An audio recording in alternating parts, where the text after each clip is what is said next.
Okay, Anoop, എന്തായാലും നിങ്ങളുടെ പാർട്ടിയൊക്കെ ചേർന്ന വഖഫ് ഭേദഗതി നിയമത്തെ കോടതി കയറ്റിയിട്ടുണ്ട്. എന്താണ് കോൺഗ്രസിൻ്റെ പ്രതീക്ഷ? നാളെ ഒരു ഇടക്കാല ഉത്തരവ് ഉണ്ടാകും. കോൺഗ്രസിൻ്റെ പ്രതീക്ഷ എന്താണ്?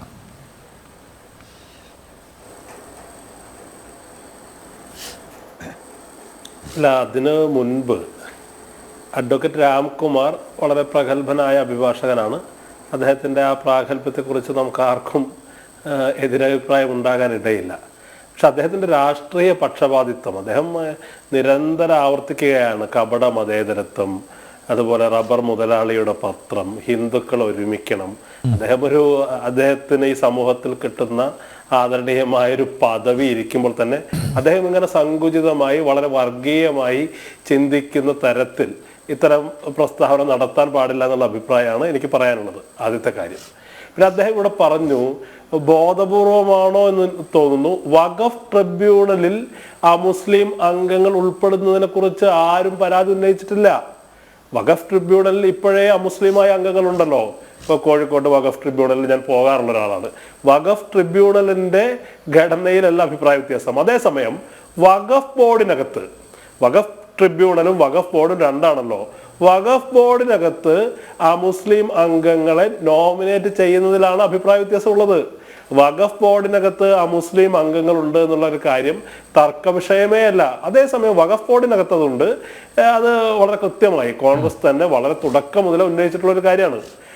കോൺഗ്രസിന്റെ സംഘടനാ ജനറൽ സെക്രട്ടറി KC വേണുഗോപാൽ വളരെ തുടക്കം മുതലേ ലോക്സഭയിൽ പറഞ്ഞൊരു കാര്യമുണ്ട്.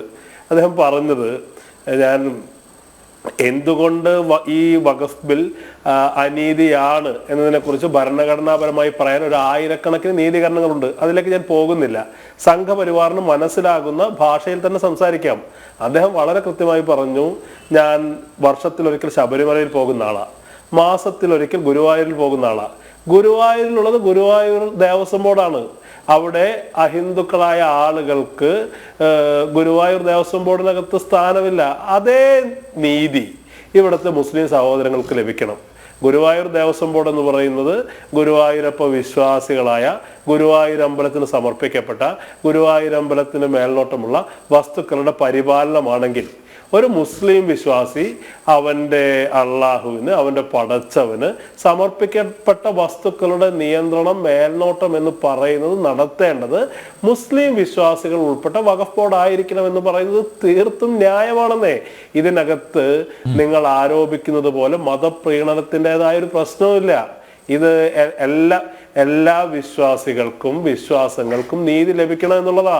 അത് ഹിന്ദു വിശ്വാസമാകട്ടെ, അല്ലെങ്കിൽ മുസ്ലിം വിശ്വാസമാകട്ടെ, ക്രിസ്ത്യൻ വിശ്വാസമാകട്ടെ എന്നുള്ള ഉന്നതമായ മാനവികവും മതേതരത്തിൽ അധിഷ്ഠിതവുമായ നിലപാടാണ് കോൺഗ്രസ് ഉയർത്തിപ്പിടിച്ചത്. ഇപ്പൊ കോൺഗ്രസിനെ സംബന്ധിച്ചൊരു പുതിയ നിലപാടല്ലല്ലോ. ഗാന്ധിയുടെ വധത്തിന്റെ കാരണം എന്താ? വിഭജനാനന്തരം ഇവിടെ മുസ്ലിങ്ങളുടെ സ്വത്തിന് കാവൽ നിന്നു എന്ന് പറഞ്ഞുകൊണ്ടാണ് ഗോഡ്സെ അദ്ദേഹത്തെ വധിക്കുന്നത്.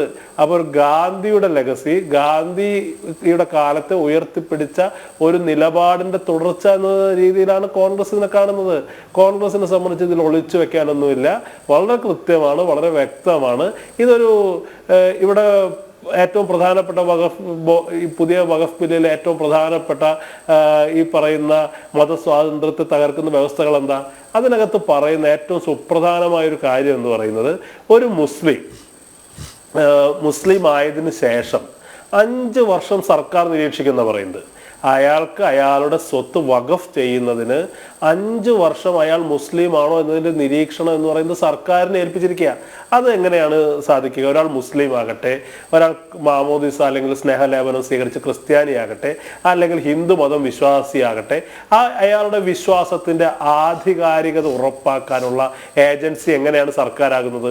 അതിനുള്ള എന്ത് മാനദണ്ഡമാണ് സർക്കാരിനുള്ളത്? എന്ത് ടൂൾ വെച്ചിട്ടാണ് സർക്കാർ വിശ്വാസം അളക്കുന്നത്? അപ്പൊ അതുകൊണ്ട് വിശ്വാസം എന്ന് പറയുന്നത് വൈയക്തികമായ ഒന്നാണ്, അത് വ്യക്തിനിഷ്ഠമാണ്. അതിനകത്ത് ഈ സർക്കാരിന്റെ ഇടപെടൽ, സർക്കാരിന്റെ ഓഡിറ്റിംഗ് എന്ന് പറയുന്നത് അനാശാസ്യമാണ് എന്നുള്ള നിലപാടാണ്. അതുപോലെ തന്നെ അത് ഇന്ന് കപിൽ സിബൽ ഉയർത്തിയ വളരെ പ്രധാനപ്പെട്ട ഒരു വാദമാണ് സുപ്രീം കോടതിക്കകത്ത്. എങ്ങനെയാണ് ഒരു 5 വർഷത്തേക്ക് ഒരാളുടെ വിശ്വാസത്തെ സർക്കാർ വിലയിരുത്തുന്നത്? അതുപോലെ തന്നെ ഇന്ന് ബഹുമാനപ്പെട്ട സുപ്രീം കോടതി ഇടക്കാല ഉത്തരവിലൂടെ തോട്ടിലെറിഞ്ഞൊരു കാര്യമില്ലേ? അവർ പറഞ്ഞത് എന്താ? ഇവിടെ ഈ പറയുന്ന ഉത്തരവ് പുറപ്പെടുവിച്ചിട്ടില്ല വഖഫ് ബോർഡിനകത്ത് അമുസ്ലിം അംഗങ്ങളെന്ന വ്യവസ്ഥയെ അല്ല സുപ്രീം കോടതി നിരീക്ഷിച്ച പ്രധാനപ്പെട്ട ഒരു കാര്യം എന്താ, അത് ഇടക്കാല ഉത്തരവിൽ ഈ പറയുന്ന ദേവസ്വം ബോർഡിൽ എങ്ങനെയാണോ തിരുപ്പതി ദേവസ്വം ബോർഡിൽ വളരെ ഡയറക്റ്റായിട്ട് സുപ്രീം കോടതി ചോദിച്ച ചോദ്യമല്ലേ, തിരുപ്പതി ദേവസ്വം ബോർഡിൽ അഹിന്ദുക്കൾക്ക് അംഗമാകാൻ കഴിയുമോ? ഇല്ല.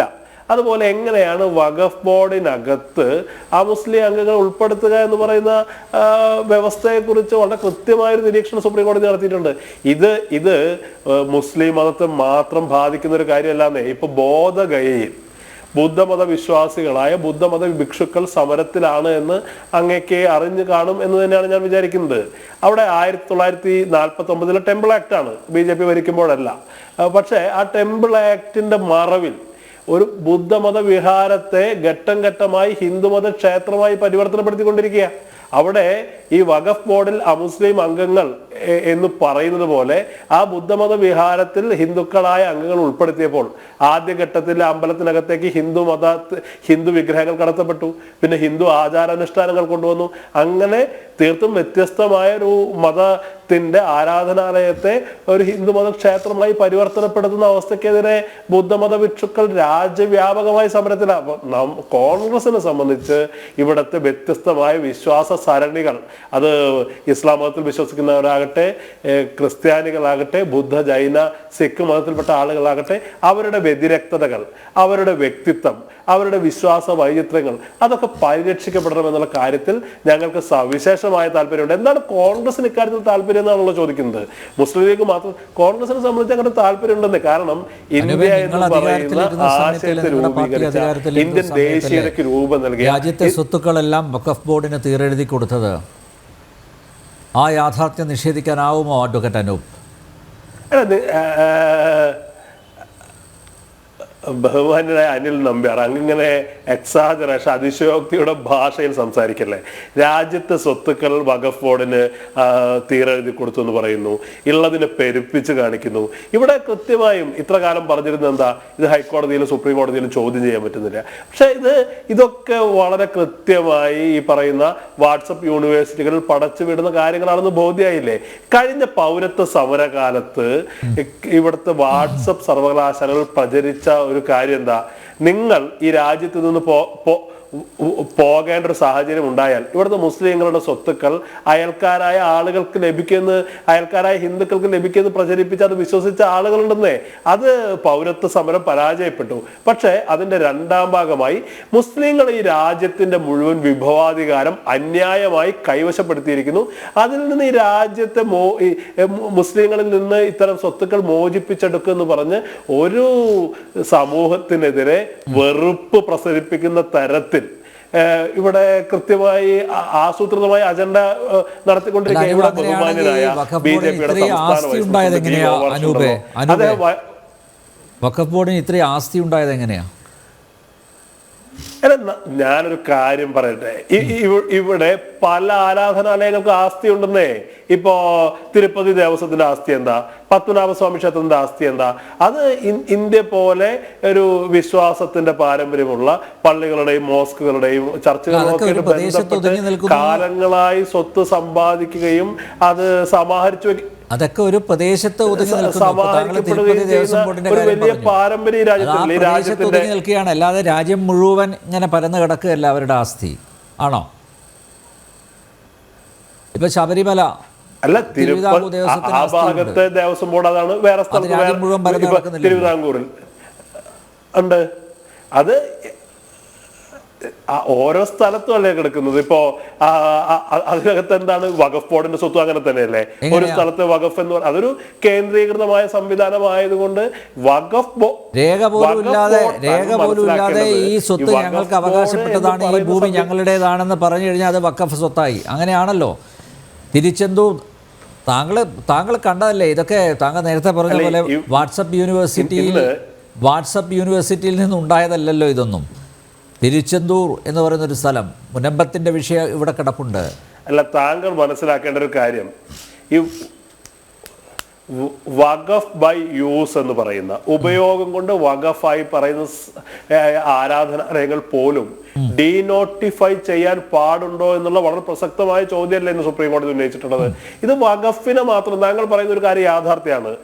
വേണ്ടത്ര രേഖകളില്ലാത്ത, ഉപയോഗം കൊണ്ട് മാത്രം കൈവശാവകാശമുള്ള പള്ളികളുണ്ടെന്നേ. പക്ഷെ അത് പള്ളികൾ മാത്രമല്ലാന്നേ, ഇന്ത്യയിലെ വ്യത്യസ്തമായ ആരാധനാലയങ്ങൾ, ഇവിടെ നാഷൻ സ്റ്റേറ്റ്, ദേശരാഷ്ട്രം ഉണ്ടാകുന്നതിന് മുമ്പേ, ഈ പറയുന്ന പൊളിറ്റിക്കലായ അതിർത്തികൾ രൂപപ്പെടുന്നതിന് മുമ്പേ അങ്ങനെ ഉണ്ടായി കൈവശം വെച്ച നിരവധിയായ ആരാധനാലയങ്ങളുണ്ട്. ഇവിടെ എല്ലാ ആരാധനാലയങ്ങൾക്കും ആധാരം. അങ്ങനെ ഒരു താരതമ്യത്തിലേക്ക് പോകാതെ മുസ്ലിങ്ങളെ മാത്രം കേന്ദ്ര ന്യൂനപക്ഷ കാര്യ മന്ത്രി കിരൺ റിജിജു അടിവരയിട്ട് പാർലമെൻറ്റിൻ്റെ ഇരുസഭകളിലും പറഞ്ഞിട്ടുണ്ട്. അതായത് റെയിൽവേയും ഡിഫൻസും കഴിഞ്ഞു കഴിഞ്ഞാൽ ഏറ്റവും കൂടുതൽ ആസ്തിയുള്ളത് വഖഫ് ബോർഡിനാണ് എന്ന് പറഞ്ഞിട്ടുണ്ട്. കൃത്യമായ രേഖകൾ സഹിതമാണ് പറഞ്ഞിരിക്കുന്നത്.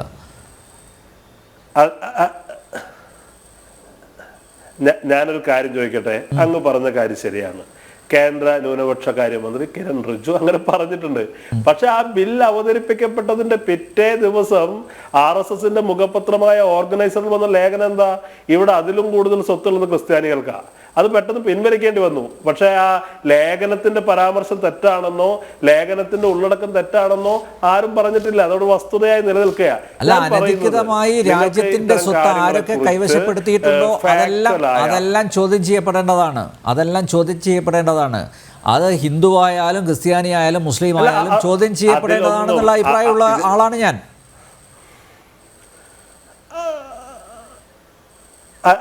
അനിൽ നമ്പ്യാർ അങ്ങത് സമ്മതിച്ചല്ലോ. പക്ഷേ ഇവിടെ വ്യാപകമായി ഒരു ജനവിഭാഗത്തെ മാത്രം ഞാനൊന്ന് പൂർത്തീകരിച്ചോട്ടെ, താങ്കൾക്ക് പറയാം. രണ്ട് വാചകം മാത്രം. ഇവിടെ വ്യാപകമായി ഒരു ജനവിഭാഗത്തെ മാത്രം സംശയത്തിന് നിർത്തിക്കൊണ്ട് ഒരു വിഭാഗത്തിനെതിരെ വെറുപ്പ് പ്രസരിപ്പിക്കുന്ന സാഹചര്യം ഉണ്ടായിരിക്കുക. ഇവിടെ ബഹുമാന്യനായ B. ഗോപാലകൃഷ്ണൻ, അദ്ദേഹം BJPയുടെ സംസ്ഥാന വൈസ് പ്രസിഡന്റ് ആണല്ലോ. വയനാട് കമ്പളക്കാട്ട് പോയി അദ്ദേഹം പ്രസംഗിച്ചത് അദ്ദേഹം പറഞ്ഞത് ശബരിമലയിൽ വാവരുടെ സാന്നിധ്യമുണ്ട്, നാളെ അത് വഖഫ് ഭൂമി ആയി തീരുമെന്ന്. ഗോപാലകൃഷ്ണൻ വക്കീലിനത് അറിയാത്ത ആളാണെന്ന് ഞാൻ വിചാരിക്കുന്നില്ല. അദ്ദേഹം വ്യക്തിപരമായ അത്തരം വർഗീയത വെച്ച് പുലർത്തുന്നുണ്ടോ എന്നുള്ള കാര്യത്തിൽ പോലും എനിക്ക് സംശയമുണ്ട്. പക്ഷേ അദ്ദേഹം വർഗീയത ഉദ്ദീപിപ്പിക്കാൻ വേണ്ടി അദ്ദേഹത്തെ പോലൊരാൾ ബോധപൂർവമോ അബോധപൂർവമോ ആവർത്തിച്ച് പറഞ്ഞുകൊണ്ടിരിക്കുകയാണ്. അദ്ദേഹം ഒരു സാധാരണ തരത്തിൽപ്പെട്ട പ്രവർത്തകനല്ലോ. BJPയുടെ മുഖമായി, BJPയുടെ ഉത്തരവാദിത്തപ്പെട്ട നേതാവായി എത്രയോ കാലമായി കേരളീയ പൊതുമണ്ഡലത്തിലുള്ള ആളാ. അപ്പൊ B. ഗോപാലകൃഷ്ണനെ പോലെ പലപ്പോഴും മിതവാദിയാണെന്ന് അവകാശപ്പെടുന്ന അദ്ദേഹത്തെ പോലുള്ള ആള് പോലും പറയുന്നത് എന്താ? ശബരിമല എന്ന് പറയുന്ന മലയാളിയെ സംബന്ധിച്ച് അങ്ങേറ്റം വൈകാരികമായ ഒരു പരിസരം, നാളെ ഇവിടുത്തെ മുസ്ലിങ്ങൾ കൈയടക്കും, വഖഫ് ഭൂമിയാകും, വാവര് നടയുള്ളത് കൊണ്ടെന്ന് പച്ച നുണ ആവർത്തിച്ച് ഇങ്ങനെ പടച്ചു വിട്ടുകൊണ്ടിരിക്കുക. ഇത് കേരളത്തിലെ സ്ഥിതിയാണ്, ഉത്തരേന്ത്യയിലെ സ്ഥിതിയല്ല. അപ്പോ ഇതിനകത്ത് വഖഫ് ബില്ലുമായി ശ്രീ രാജരാജേശ്വര ക്ഷേത്രത്തിന്റെ സ്വത്ത് പോലും വഖഫിൻ്റെതാണെന്ന് അവർ ക്ലെയിം ചെയ്തല്ലോ. അപ്പോൾ അഡ്വക്കേറ്റ് B. ഗോപാലകൃഷ്ണനെ പോലുള്ള ഒരാൾക്ക് സംശയിക്കാമല്ലോ. ഇനി നാളെ ഏതൊക്കെ ക്ഷേത്രങ്ങളുടെ സ്വത്തുകൾ വഖഫ് ബോർഡിന്റെ പക്കലുണ്ട്, അദ്ദേഹത്തിനൊരു ആശങ്ക രേഖപ്പെടുത്താലോ. അനൂപ് ഒരൊറ്റ കാര്യം കൂടെ. അനൂപ്, ഇപ്പൊ നിങ്ങൾ പറയുന്ന ഒരു പ്രത്യേക അനൂപ് ഒറ്റ കാര്യം, ഒരു പ്രത്യേക സമുദായത്തെ ഇകഴ്ത്താനായിട്ട് അല്ലെങ്കിൽ അവരെ ചേരിതിരിഞ്ഞ് ആക്രമിക്കുന്നു എന്ന രീതിയിൽ ആണ് പ്രചരണങ്ങൾ എന്നൊക്കെ താങ്കൾ പറയുകയുണ്ടായി. നോക്കൂ, ഈ ബില്ല് പാർലമെൻറ്റിൽ അവതരിപ്പിച്ച സമയത്ത് പാർലമെൻറ്റ് മന്ദിരത്തിന് പുറത്ത് നരേന്ദ്രമോദിക്ക് ജയ് വിളിച്ചത് സാധാരണക്കാരായ മുസ്ലിം സ്ത്രീകളാണ്. അനൂപേ, മുത്തലാഖ് നിരോധിച്ച സമയത്തും നരേന്ദ്രമോദിയെ പ്രകീർത്തിച്ചത്, നരേന്ദ്രമോദിക്ക് വേണ്ടി ജയ് വിളിച്ചത് മുസ്ലിങ്ങളാണ്. അപ്പോൾ അവിടെ എന്താ സംഭവിക്കുന്നത്? നിങ്ങളാണ് ഇവരിൽ അരക്ഷിതാവസ്ഥ വളർത്തുന്നത്. കാരണം നിങ്ങളുടെ രാഷ്ട്രീയത്തിന് പിടിച്ചു നിൽക്കണമെങ്കിൽ, അതിജീവിക്കണമെങ്കിൽ മുസ്ലിങ്ങൾ എന്നും അരക്ഷിതരായിരിക്കണം. അതുകൊണ്ട് നിങ്ങളാണ് ഈ വിഷം ഇഞ്ചക്ട് ചെയ്യുന്നത്. അതല്ലേ അതിൻ്റെ യാഥാർത്ഥ്യം? ഒരിക്കലുമില്ല. താങ്കൾ പറഞ്ഞതിനോട് ഞാൻ മറുപടി പറയാം. നമ്മളൊക്കെ ഡൽഹിയിൽ പോയിട്ടുള്ള ആളുകളല്ലേ. ഡൽഹിയിൽ കുറച്ചു പേരുടെ പ്രകടനം സംഘടിപ്പിക്കാനാണോ പാട്, അല്ലെങ്കിൽ കുറച്ച് അങ്ങനെ ആളുകളെ വിലക്കെടുക്കാനാണോ പാട്? കേരളത്തിൽ തന്നെ CPM ആയിരുന്ന ഇവിടെ ബി ഗോപാലകൃഷ്ണനെ പോലെയുള്ള പൈസ കൊടുത്ത് ഇറക്കുന്നതാണ് ഡൽഹിയിലെ കോൺഗ്രസ്. ബി ഗോപാലകൃഷ്ണനെ പോലുള്ള ആളുകളുടെ തലയ്ക്ക് മുകളിൽ ദേശീയ അല്ല, ഇത് നിങ്ങൾ ഡൽഹിയിലെ ആ പ്രകടനത്തിൽ പങ്കെടുത്ത ആളുകളാണോ ഇവിടെ മുസ്ലിങ്ങളുടെ പ്രാതിനിധ്യമുള്ളത്? കേരളത്തിൽ അങ്ങനെയാണോ നിങ്ങൾ കണക്കാക്കുന്നത്? അങ്ങനെയാണെങ്കിൽ ഈ മുസ്ലിങ്ങളുടെ പിന്തുണയുണ്ട്, മുസ്ലിങ്ങൾ ഞങ്ങളെ പോലെയാണ്, ഞങ്ങളുടെ കൂടെയാണെന്നൊക്കെ പറയുന്ന ഈ പാർട്ടി എത്ര മുസ്ലിം ലോക്സഭാ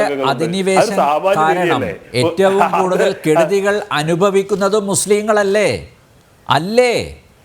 സാധാരണക്കാരായ മുസ്ലിങ്ങളല്ലേ? അവരുടെ സ്വത്തുക്കളും അന്യാധീനമായി കൈവശപ്പെടുത്തിയിരിക്കില്ല. ഞാനൊരു കാര്യം പറയട്ടെ. ബഹുമാന്യനായ നമ്മുടെ പ്രധാനമന്ത്രി പറഞ്ഞത് എന്താ? മുസ്ലിം വിധവകൾ ഇതിനെ സപ്പോർട്ട് ചെയ്യുന്ന. എത്ര മുസ്ലിം വിധവകൾ വിധവകളാകാൻ കാരണമായ കലാപങ്ങളെ കുറിച്ച് ഞാൻ പറയേണ്ടതുണ്ടോ? ഇതൊക്കെ ആരാണ് തിരിച്ചറിയാതിരിക്കുന്നത്? ഇവിടെ നിങ്ങൾ പറയുന്നു മുസ്ലിം സ്ത്രീകളുടെ വലിയ തോതിലുള്ള പിന്തുണ നിങ്ങൾക്കുണ്ട്. ഞാൻ അംഗീകരിക്കാം, ഒരു വാദത്തിന് വേണ്ടി അംഗീകരിക്കാം. എത്ര മുസ്ലിം സ്ത്രീകൾ നിങ്ങളുടെ MP-മാരായിട്ടുണ്ട്? ഇന്ത്യയിൽ മുസ്ലിം ജനസംഖ്യ എന്ന് പറയുന്നത് വളരെ കൃത്യമായ ചെറുതല്ലാത്ത ഒന്നാണെന്ന് പറയുന്നുണ്ടല്ലോ. നിങ്ങളുടെ കൂടെ ഉണ്ടെങ്കിൽ അവരെന്താണ് പാർലമെന്റിൽ നിങ്ങളുടെ കൂടെ ഇല്ലാത്തത്, രാജ്യസഭയിൽ ഇല്ലാത്തത്? പറയുന്ന സന്ദർഭങ്ങളിൽ കുറച്ച് ആളുകളെ ഉപയോഗിക്കുന്നതല്ലാതെ ജയിച്ചു കയറിയതാരാ? BJP സ്ഥാനാർത്ഥികളല്ലേ? ഇതൊക്കെ അനൂപിന്റെ ഭാഷയിൽ പറയുകയാണെങ്കിൽ ഒരുപക്ഷെ കാശ് കൊടുത്ത് ഇവരെ വലയിലാക്കി അങ്ങനെ വോട്ട് ചെയ്യിപ്പിച്ചതാണെന്നൊക്കെ ഒരുപക്ഷെ കോൺഗ്രസിന് അങ്ങനെ പറയാം, വിളിച്ചു പറയാം. പക്ഷേ എങ്കിലും ഇതൊക്കെ യാഥാർത്ഥ്യങ്ങളായി നമ്മുടെ മുമ്പിലില്ലേ?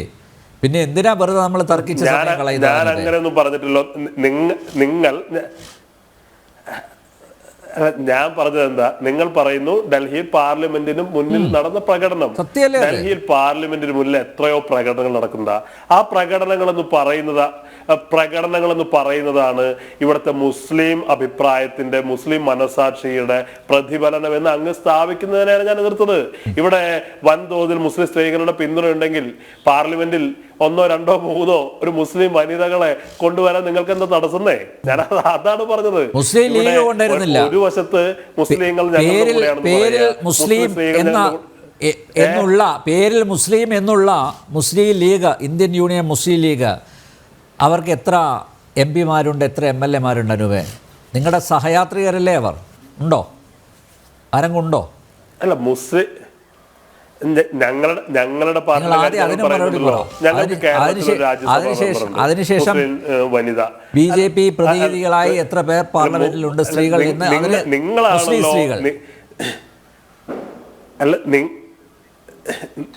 നിങ്ങളാണല്ലോ രാജ്യത്തിന്റെ പ്രധാനമന്ത്രി, ബഹുമാന്യനായ പ്രധാനമന്ത്രിയാണല്ലോ പ്രസംഗിച്ചത്. മുസ്ലിം വിധവകളുടെ പിന്തുണ അദ്ദേഹത്തിനുണ്ട്, മുസ്ലിം വനിതകൾ ഞങ്ങളോടൊപ്പമാണ്. ഇങ്ങനെ ഒപ്പമുള്ള ആളുകളെ കൂടെ കൂട്ടാൻ എന്താണ് പ്രയാസം എന്നാണെന്ന് ഞാൻ ചോദിച്ചത്. അത് നിങ്ങളുടെ പ്രയോറിറ്റിയാണ്, ആരെ വെക്കരുത് എന്നുള്ളത്. ഞാൻ പറയാൻ ആളല്ല.